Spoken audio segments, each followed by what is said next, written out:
seen the best of us yet. If you love me, let me go.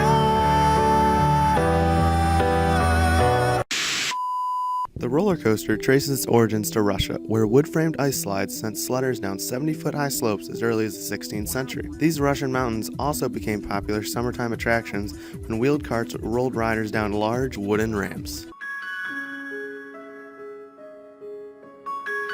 It was at this moment when he realized that he'd done messed up. The Gravity Switchback Railway.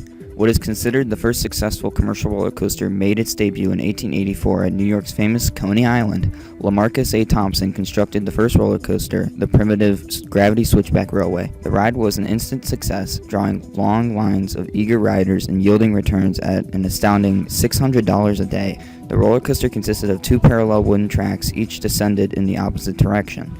One car would deliver the riders after the ride to the finishing platform at the bottom of a tower and go up the tower to the start platform, where it started to pick up more riders for the ride. The idea of the gravity ride spread quickly, leading to great diversity in early roller coaster design. Rides similar to Thompson's, as well as new variations, were constructed worldwide. The Golden Age. Throughout the 1920s, pioneering designers such as John A. Miller, Harry Traver, Herb Schembeck, and the partnership of Pryor and Church developed the ultimate gravity ride attractions. Wild thrill machines like Canada's infamous Crystal Beach Cyclone, New York's Coney Island Cyclone, New York's Rye Beach Aeroplane, and the Santa Cruz Beach Boardwalk's Giant Dipper were erected. Following decade, innovations such as Norman Bartley's Flying Turns appeared. Ultimately, nearly 2,000 coasters were built. Hardly any of them remain today. The decline. The 1940s, 50s, and 60s brought economic and social changes and a low point in the survival of the roller coaster. Amusement parks deteriorated and declined from coast to coast. Unfortunately, hundreds of roller coasters met the fate of the wrecking ball during this dark period. A coaster revival. In 1972, the appearance of the wooden Kings Island Racer in Cincinnati, Ohio helped restore the public's love for the roller coaster. This ushered in a coaster revival, which included the release of the 1977 Universal Studios motion picture roller coaster. In 1978, American Coaster Enthusiasts was founded as a worldwide organization dedicated to the conservation, appreciation, knowledge, and enjoyment of the art of the classic wooden roller coaster and the contemporary steel coaster. I'd like to take a moment of this video to remember one of Cedar Point's greatest rides. Mantis, you were very state-of-the-art for your time. You sent thrill and pain surging through the bodies of everyone who stood on one of your 22 million laps around the track. You were one of the very first rides where riders could stand up and want to sit down at the same time.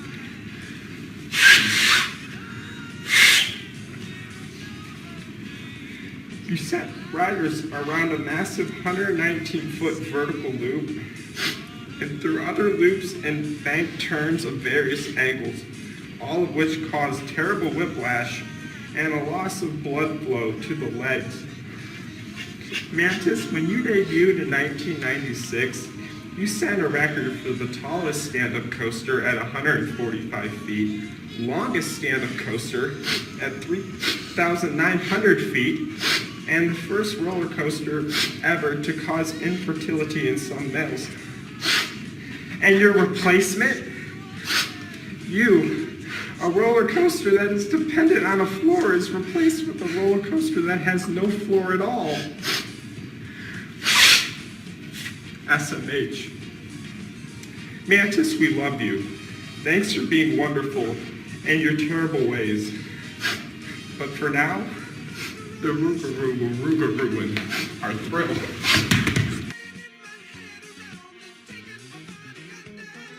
Your lap bar will be coming down shortly. Hands up, buddy. Hands up.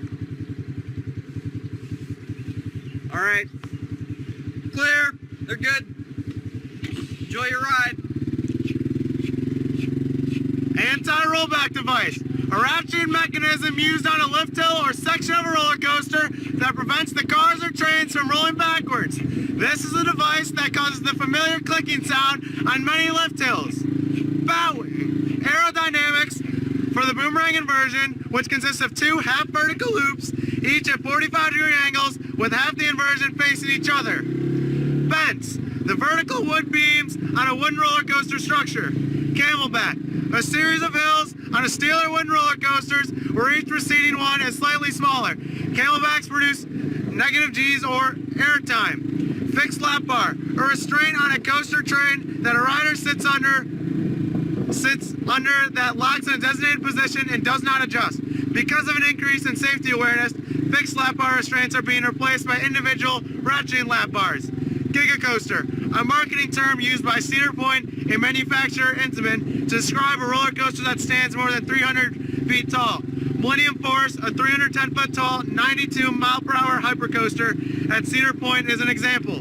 Helix, a turn on a roller coaster course that forms a radius of more than 360 degrees. Hypercoaster, a term used to describe a steel roller coaster designated for speed and airtime.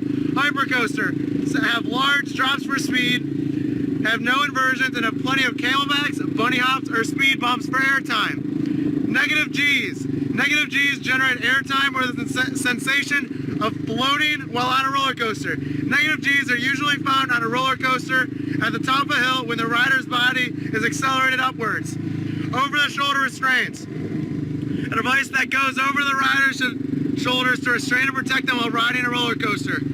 Most upside-down coasters have them. All right, you're clearing out of here. Have fun on the Medina Cyclone. Positive G's, gravitational forces that pull you downward that are often found in inversions, highly banked, high-speed turns, and at the bottom of hills. Positive G forces are when the gravitational force exceeds 1 G, giving you the sensation of feeling heavier than you actually are. Ah, hooligans! Woo! Road wheel, a wheel attached to the car or train that rides on top of the roller coaster rail or track. Road wheels are usually made of steel and coated with nylon, hard plastic, or rubber. Running nails, a term used to describe the track or rails on rails the train or car on a roller coaster rides on. Shuttle, a term used to describe the roller coaster track that does not form a complete circuit.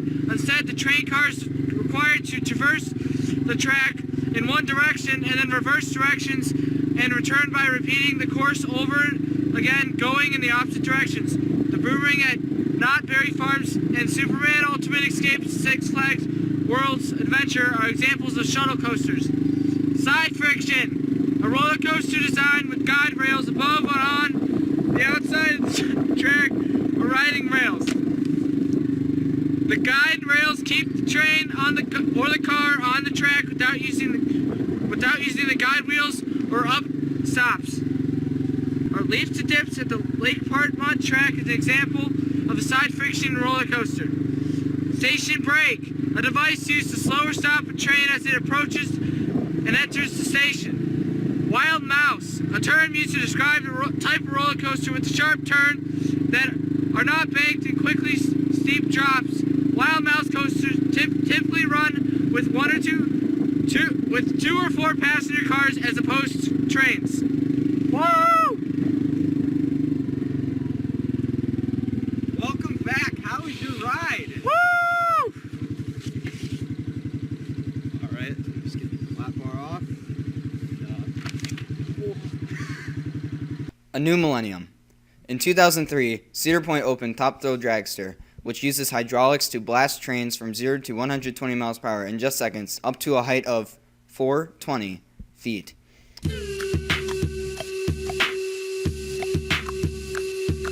Dodonpa, a coaster at Fiji Q in the Land of the Rising Sun, is a similar ride that uses compressed air to launch its trains. And we're just getting started, folks! It won't be long before we see coasters soaring over 500 feet in the air. The sky's the limit, literally, when it comes to coaster design in the new millennium.